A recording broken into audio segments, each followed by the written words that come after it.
One. Fraser, good afternoon. Good evening. Good evening, Matt. How are you doing? Very good, my friend. Thank you. How about you?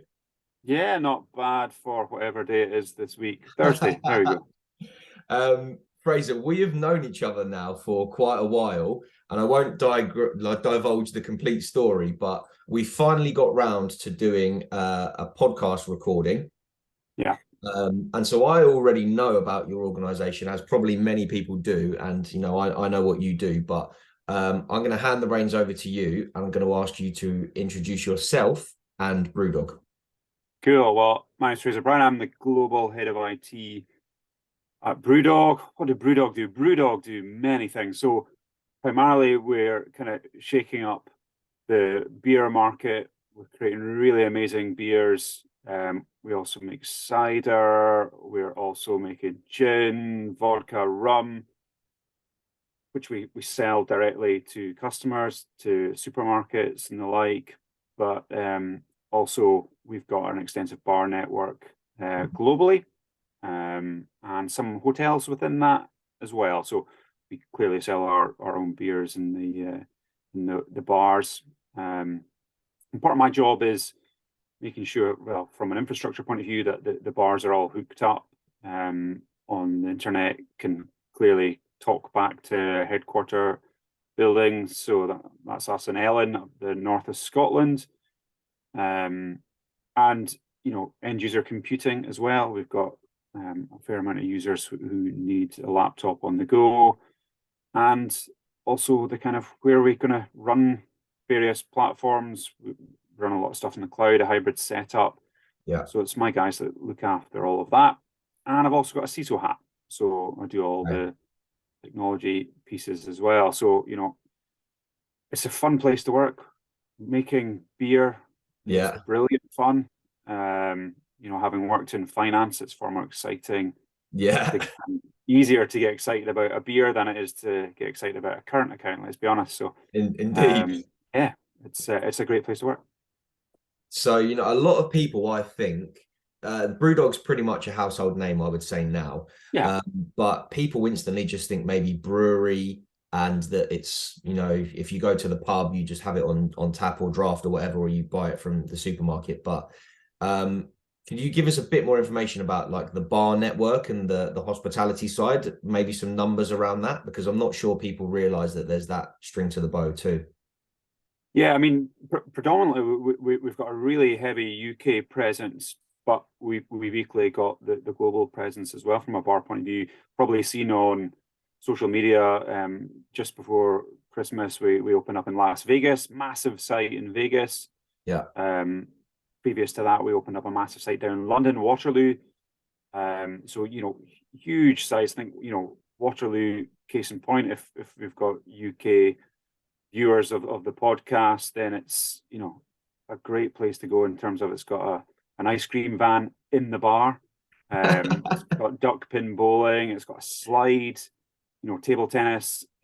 Great place to work with kind of pods to make calls and things like that. So it's a really kind of, I guess, eclectic set of properties, I suppose, and Mm. sizes. So we've got really kind of small bars, which we probably set up to begin with. But I think we're probably nearing sort of the 100 mark in terms of the Wow. number of bars globally that we've got, including hotels Okay. as well. So they've all got their different demands and requirements. In terms of if it's a big site, then clearly there's more moving parts from an infrastructure point of view. So that can be a bit of a challenge, Hmm. especially if we've moved from smaller bars to suddenly needing to, I guess, make sure that customers are able to get on to Wi-Fi and things like that. That's a big challenge in some of the larger sites. So good problems to have. Getting us looking at some really neat bits of technology that we try and roll out. So I think again Waterloo would be case in point where we've been looking at kiosks to allow that kind of self-service capability, again just to smooth the kind of customer experience, if you like. So never a dull moment. There's always something going on in the bars. Yeah.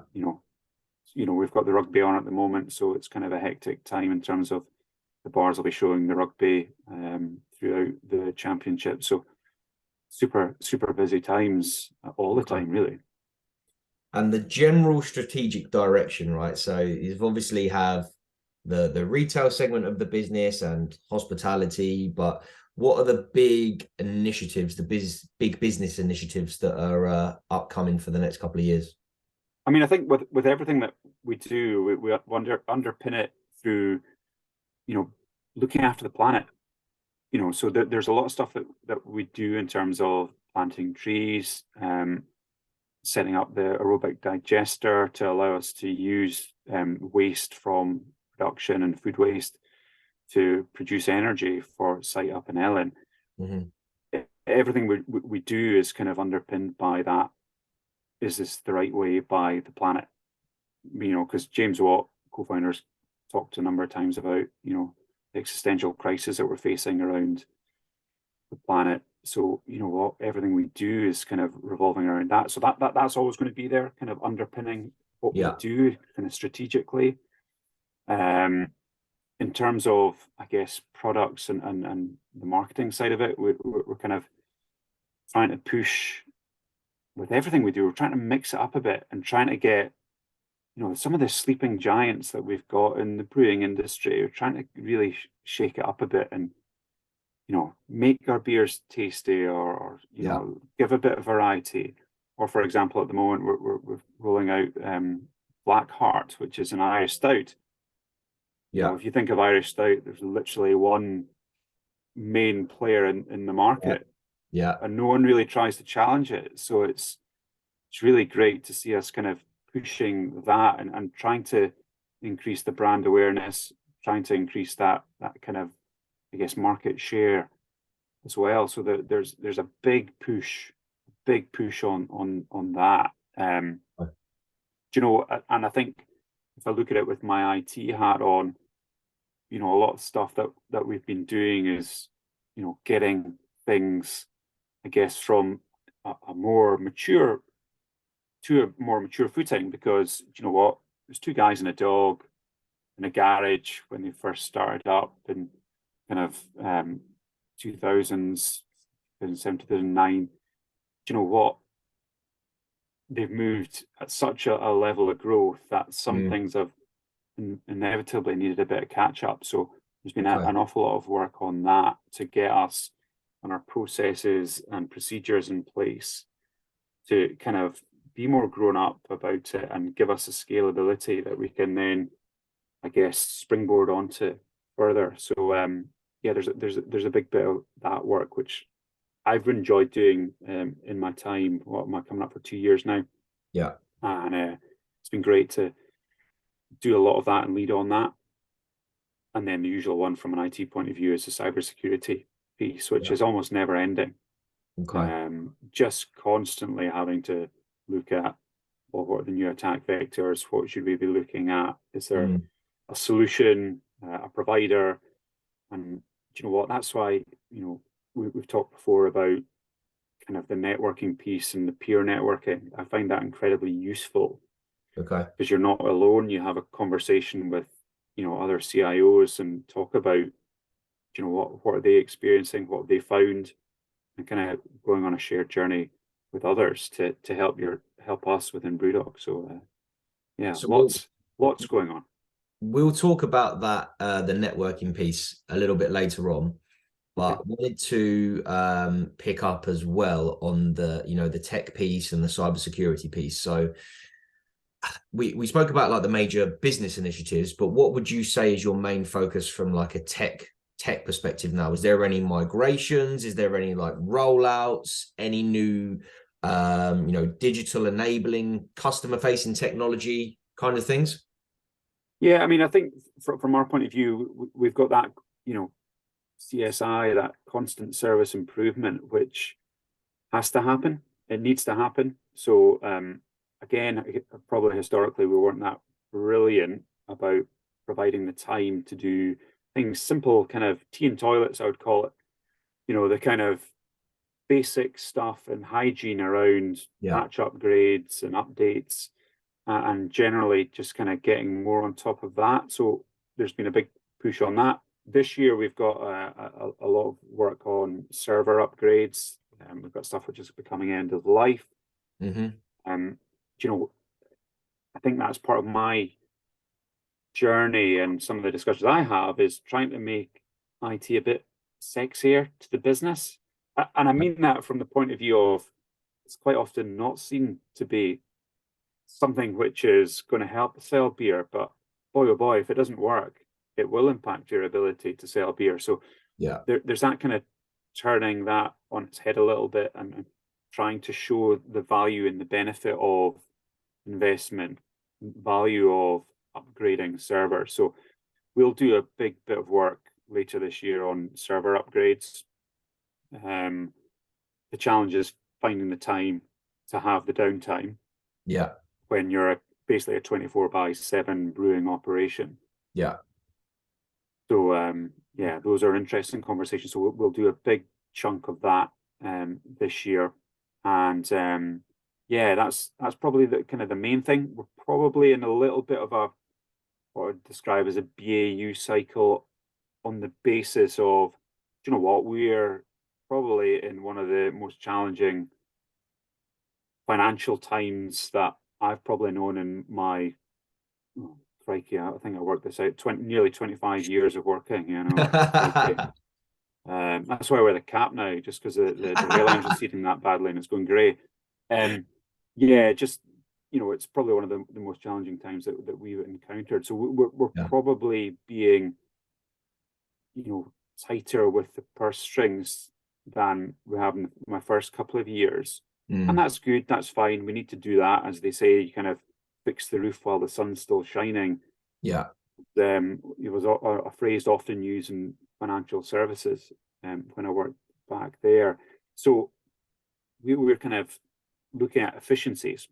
So Okay. looking at, are we using things in the correct way? Is there better ways that we should be using, or leveraging our vendors to help us get the best value out of our infrastructure and our server environments and things like that? Because again, because of the challenges that we've seen with the energy price increases, and again, I think James Watt not that long ago posted on social media that I think we'd kind of gone from a £3 million kind of energy cost, and it Mm. moved up to £12 million. So you can imagine any Wow. business would struggle with that. You know, Yeah. we're massively energy intensive, so that's kind of a challenge that we've kind of had to face. Okay. You know, trying to keep things working in a profitable way, and you know Mm. what, the ideal again has been often talked about in social media and in the press, is that, you know what, at some stage it would be great if there was an IPO. Yeah. Now, you can only IPO if you've got a business that's still there functioning. So we Right. do have to have that husbandry in the background to go, right, let's be careful, let's look at the efficiencies and talk with Mm. vendors to see how we can partner up and do our best to save money and have the right kit to do that. So like your last 2 years then since joining Brewdog, you know, there was the maturity level, or you know, bringing everything up to that standard of a business of Brewdog stature, Yeah, kind of like the breathing out now. It's happened. You've gone through that ramp up phase. Everything's BAU, keeping everything level in this economic climate and trying to find ways to make efficiency gains because of the macroeconomic environment. yeah, So that's where we're currently at. And I wanted to ask you about cybersecurity as well, because it's a buzzword, right? And yeah, everyone is interested in cybersecurity, everyone's concerned about it, but it's so broad. Like there's so many things that come within cybersecurity, whether it's endpoint, whether it's your server estate, you know, whether it's in transit, whatever it is, workloads. So my question would be, when you think about cybersecurity, what's your biggest concern in that realm? Like, what's the one thing that keeps you like turning in the yeah, bed at night when it comes to cybersecurity? yeah. Easy one, ransomware. Uh, Genuinely, that's where I really would be worried. You know, I think with the best will in the world, there are so many solutions, vendors out there that provide a service or a capability, and they will all do a great job, I have no doubt. But it's almost, which ones do you choose out of that, dysphoria of, Mm, I guess, options that are out there? yeah. And do you know what? It's difficult. Again, going back to that, what's, is not sexy. Cybersecurity, Mm, that's a difficult one to kind of go through. And I think I've spoken with other people before about trying to sell a vision on cybersecurity on the basis of, right, well, if it's X amount of £1,000 per annum, and yeah. based on our number of staff, then it's, a packet of crisps per head per day. Yeah. Then that kind of, the guys get it if it's associated perhaps with a packet of crisps with their pint of beer. Exactly. Framing it. So, boiling it down to that kind of level has kind of helped. But yeah, no, ransomware would be the one with the best one in the world. You kind of do your best to mitigate risk by having various cybersecurity, I guess, vendors working with you, and various license security that you kind of roll out. Yeah. But flipping heck, there's usually a way in some way, shape, or form. Yeah. You think you've battened down the hatches. I don't think anyone could actually put a hand on heart and say everything's, no one will get in. I Mm, just genuinely don't think that's realistic. okay. So that's the worry, is how would that look? How would we react? And we talk about it. We kind of go through disaster recovery scenarios where you kind of look at that. But actually, how would you react when it Mm, happens? When does it happen? I think Arnold Clark, who are massive car dealer in primarily Scotland, but in the UK, they got hit just before Christmas. I think they got hit on the yeah. 23rd of December. Yeah. Honestly, horrific. And then they were basically, as I understand it, all their guys were basically told no Christmas holidays. You need to work on this till it's recovered. Mm, And I don't know the exact details of what happened on how they were attacked, or what the general nature of the attack was. Crikey, I mean, it just beggars belief how folk would cope with that, and the yeah. impact of business, especially just now Mm, when things are so, I guess, tight financially. Then the last thing you want is an outage because you can't yeah. create beer because No everything's locked revenue. out or whatever. Yeah, that really freaks me out. Okay. So considering how much mind share that takes up in your mind, then Yeah, let's talk about a slightly related topic, I would say. So I speak to a lot of people in your position about the fact that they have a mandate to bring new technologies onto the business, or not even new technologies, just technology in general, right? yeah, Whether it be a server update, whether it be a cybersecurity solution. And you kind of alluded to it there, that there's just an absolute plethora of options available to you, in this field, of a plethora of different types of technologies.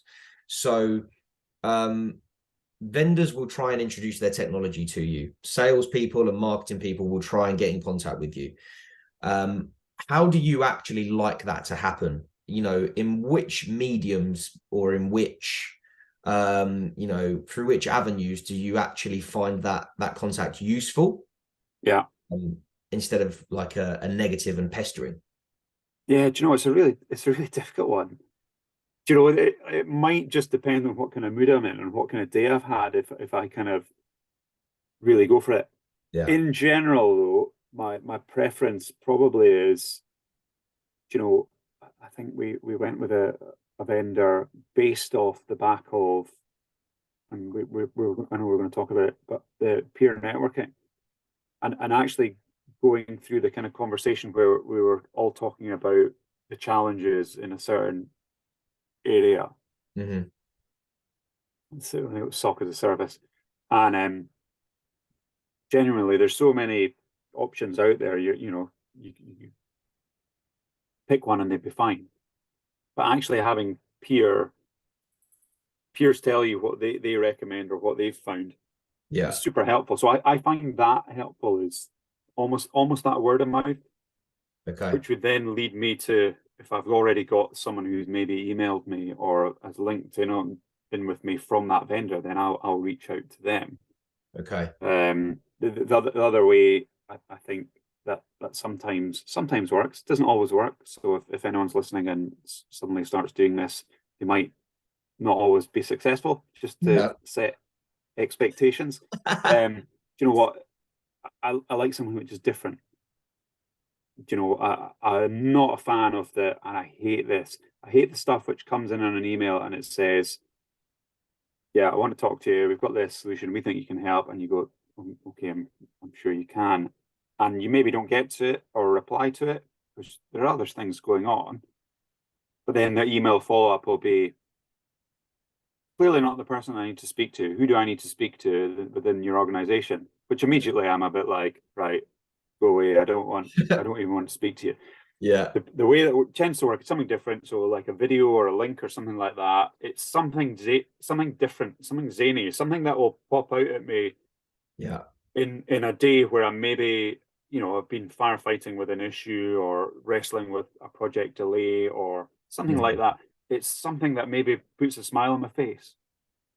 And that might just be the difference to me looking at it and then considering a conversation about it. That kind of thing kind of helps me. I think in general, if you're not having fun at work, then work can be a real grind. So if Yeah. it's a bit of fun, then I'm in. I'm in. Okay. See, I know this as well because we've spoken a fair few times. You are a very jovial and upbeat and positive character, so I know that that would probably resonate with you. Yeah.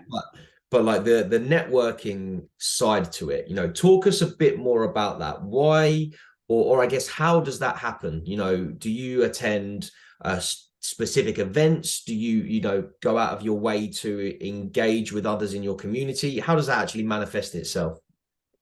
You know, it, it was funny because I think I've always tried to go along to events. So before COVID and lockdown, I would go to the events that were in Edinburgh. I Hmm. would go to the kind of digit conferences and things like that.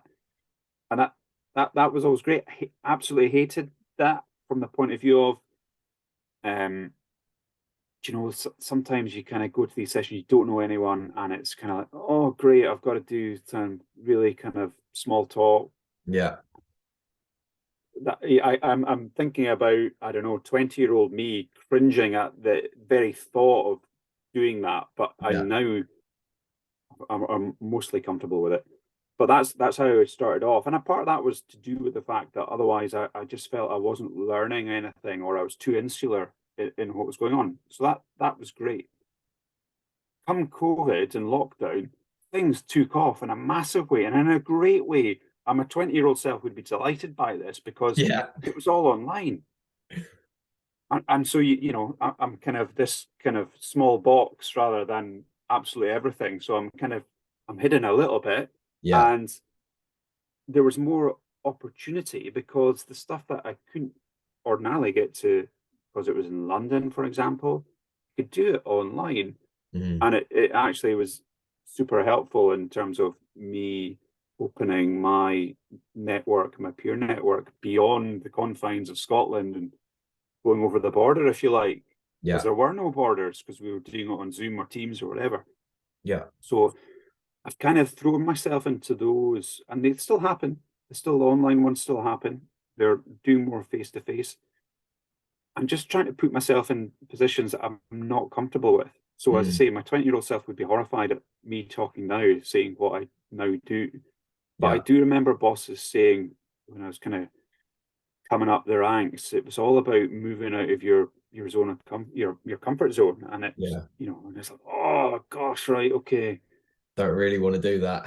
And but it works and it becomes easier. And so that's just kind of what I've tried to do. And if someone says, "Oh, would you do a presentation?"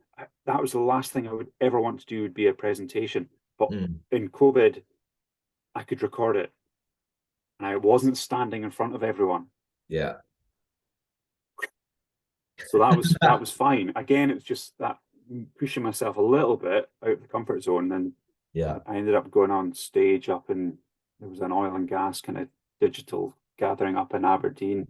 Yeah. And I went on stage. I said I wouldn't do it. I wouldn't do a presentation. I'd do a panel, and that was Yeah. fine.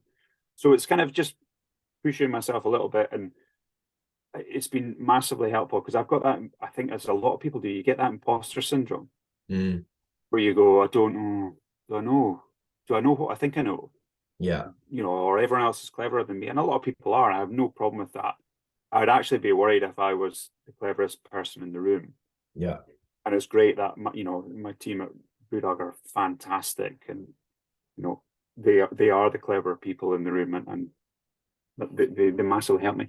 So Sure. so it's that kind of thing where I can learn and almost like a sponge Okay. off people and hear what their experiences are. And a lot of these things, it's a bit like I think I was saying to you, it's a bit like counselling. Yeah. Because in IT can be quite a lonely path in terms of it's kind of thankless in some organizations. Yeah. It always has been, where everyone kind of plays with technology, whether it's at home or it just forms part of their lives. Hmm. But they all have a view on what you should be doing or how easy something should be. Yeah. And you know what? You have to play a bit of a game, and there's politics, and not in all organizations, but in some organizations. And so you have to watch how you kind of manage yourself. Um, but do you know what? It's just so interesting just to kind of go through the kind of emotions on some of the stuff, and Yeah. it's kind of helped me a lot just to do these sessions where you talk to other people about their problem, Mm. because it's probably the same as your one, and it's then you go, oh, you've got the same problem as me. This is Yeah. great. Let's talk about it. And at the end of it, you're like, oh, thank goodness that was my counselling session. And Yeah. I need to watch what I'm saying. My wife's a counsellor, so I have to watch. So we've got the idea about the value of networking, right? And going to these events because it allows you to understand different Yeah, problems, potential solutions to those problems as well. So if we look at it from that angle, maybe you have maybe you've heard about a technology at a yeah, certain event, and maybe that person, someone from that company has been emailing you or whatever. So you think, okay, I'll have an introductory call with that team. yeah. What usually do you find, or what do you want to get out of an introductory call on that, right? So the vendors will sometimes give you like the history of the company, they'll give you like the story of the brand. Yeah. They'll start off with, well, these are the challenges that we're solving before they even tell you about what the technology is. What do you personally find useful in one of those introductory calls? I think the scene setting is very useful, especially if it's a startup. I think that's imperative that I get that straight off the bat. Certainly there's been a vendor that we've used for our cybersecurity training, and they're a startup and they're brilliant. It's just a breath of fresh air in terms of their approach on training. Mm, So that massively helps. What I like to get to though is the kind of what what's the kind of sell for me in terms of we'll have a conversation, and it has to be conversational, where we talk about what my challenges are, to then go, there is a fit here or there's not. Because I hate that kind of, they try and shoehorn something in and go, yeah, this will work. And I'm like, well, I don't think it will, because yeah. that's not what we actually need. So I think Mhm. that's helpful, is that what's the sell to me, that personal kind of, why does Brewdog need it? Mm. And then unfortunately it has to come around to financials, Okay. because I'm going to then potentially have to go, right, we need this. What's the business case for this? Mm. What's the return on investment, or whatever it is, what's the hook where I go, oh yeah, we can't live without this. We have to have this. Yeah. Otherwise it's a flipping nightmare. So do you, on that point of financials, so I think lots of vendors will like to withhold pricing for a certain amount of time.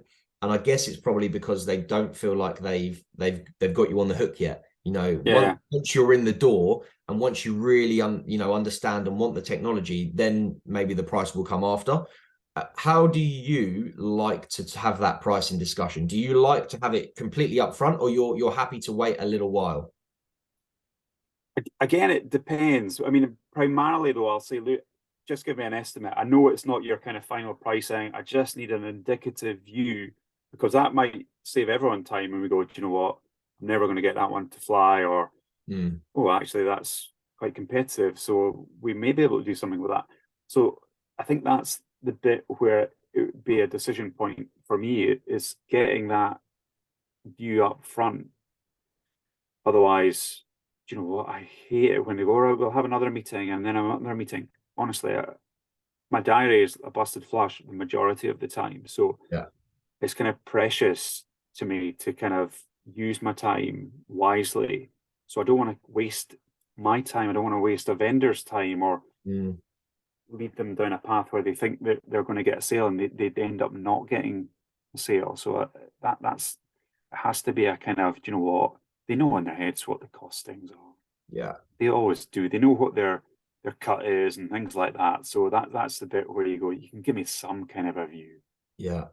So what you're basically saying, if I summarize those last couple of conversations we had, is you're happy to have a conversation if you maybe Yeah. there's peer review, or someone's has actually perked some interest, and you're happy to have that scene setting and that backstory, because it does give the context. But really, we need to get into the nuts and bolts of the hypothesis that you as the vendor have of how you can help me as Brewdog. Yeah. And Yeah. happy to have the discussions about that. But what we've also got to do is we do have to have some budgetary price to know if this is going to fly or not. That's how an Basically. engagement for you will run. How it works for me, yeah. How it works for me. So the last point I'm going to ask on this before we wrap up, Fraser, is a particular bugbear. I know you mentioned one about you're obviously not the right person to speak to. Are there any other particular bugbears which you see and that just instantly turn you off, and that's it? I think if it's kind of like a mass email that's been sent out, so there's one. I think there's probably two things. Two where there's two people at the same organization that at the same time send me the same email. I'm like, oh, great coordination. Yeah. And then the other one, which I do laugh at, is when they get my name completely wrong. Yeah. So just that attention to detail of, you're not actually looking that hard. You've obviously just gone, right, send that one out, but not changed the, dear Yeah. Francis, or getting your name wrong. You're like, really? Yeah. Come on. Yeah. Those are probably the two that rile me a bit. Yeah. Or actually making my life easier, because then I just go delete that one's out. Wicked. Yeah, I hear that quite often, is that obviously you've got to make sure, let me rephrase that, is the mass mailings really just do not work if you can tell that it's a generic email. And what will differentiate someone is showing that they've actually put some effort into or trying to understand your business. And as we mentioned the word hypothesis, bringing a hypothesis to you of how they can actually help, cutting through the noise. Yeah, and I've got another one. It's the one where they go, it was great to have that call with you earlier. And I go, what call? I had a call with you. Get lost. Oh dear. The joys, eh? Yeah. But Fraser, that was wicked. Glad to have a conversation with you. What I will do is I'm going to give the floor to you for the last minute, just in case there's any like open vacancies or there's any open technologies that you're interested in.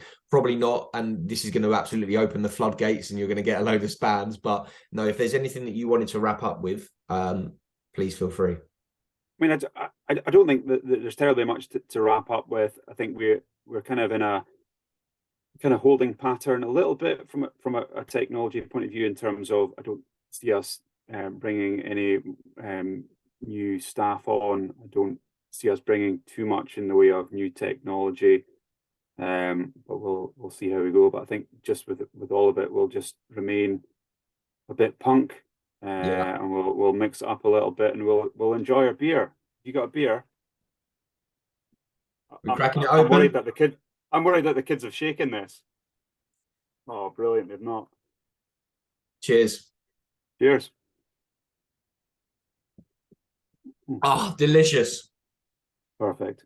There we go. Free Brewdog Planet Pale Ale. There we go. I know. I'm on the lost AF. I've got to do some stuff later on. You can send my commission check in the post, mate. No, Fraser, thank you so much, my friend. Great to speak to you again, and we'll see you soon. Thanks for that, Matt. Cheers. Bye bye.